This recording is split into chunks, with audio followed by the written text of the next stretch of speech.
بسم اللہ الرحمن الرحیم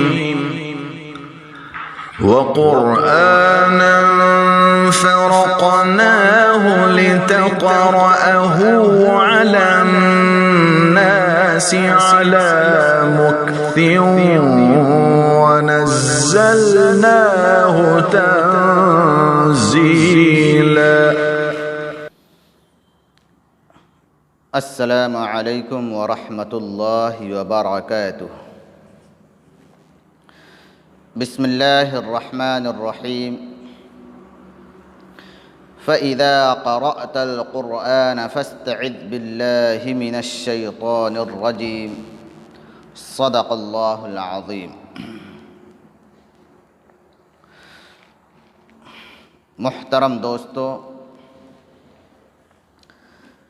پچھلی ویڈیو میں علم تجوید کی تعریف وغیرہ پر بات ہوئی تھی. آخر میں یہ بات ہوئی تھی کہ اگلی ویڈیو سے مخرج کا بیان ہوگا، لیکن بعد میں محسوس ہوا کہ مخرج و صفات سے پہلے استعاذہ اور بسملہ کے بارے میں بتانا زیادہ ضروری ہے. اس لیے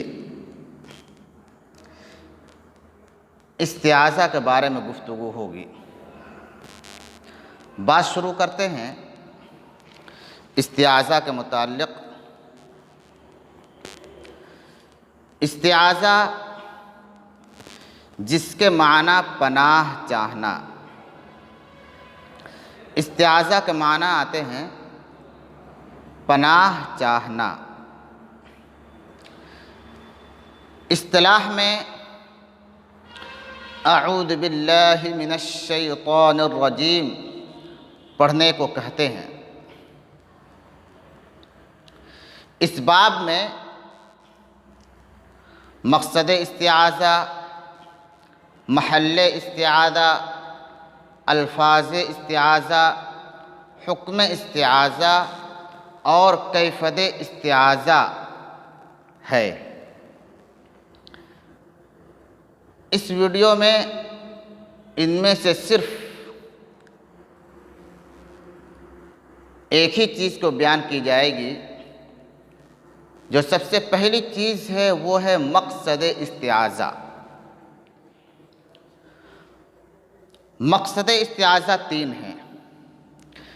نمبر 1، بیہودہ اور فحش باتوں کے ارتکاب سے منہ میں جو معنوی طور پر ناپاکی پیدا ہو جاتی ہے وہ استعاذہ کے ذریعے دور ہو جاتی ہے اور حق تعالیٰ کا کلام تلاوت کے قابل ہو جاتی ہے. نمبر 2، درمیانے تلاوت میں خلل و وسوسہ اور نفس کی جانب سے پیدا ہونے والی خطا اور غلطی سے حق تعالیٰ کی حفاظت اور پناہ میں آ جاتا ہے. نمبر 3، اللہ کی عظیم الشان قدرت کا اظہار کرنا اور شیطان کے مقابلے میں بندے کو عاجزی اور کمزوری کا اعتراف کرنا. یہ 3 چیزیں، یہ 3 باتیں آتی ہیں مقصد استعاذہ کے متعلق. اس کے بعد بات ہوگی محل استعاذہ کے بارے میں. تو جان لینا چاہیے کہ محل استعاذہ کے باب میں 3 قول ہیں. ویڈیو لمبی ہو جاتی ہے، بات سمجھنے میں دشواری ہوتی ہے، اس لیے صرف مقصد استعاذہ پر بات ختم کرتے ہیں. انشاءاللہ استعاذہ کو تھوڑی تفصیل کے ساتھ بیان کی جائے گی تاکہ کسی طرح کا اشکال باقی نہ رہے اور کچھ نئی چیزیں بھی ہمارے سامنے آ جائے. اللہ تبارک و تعالی ہم سب کو سمجھنے کی توفیق عطا فرمائے. آمین. السلام علیکم ورحمۃ اللہ وبرکاتہ.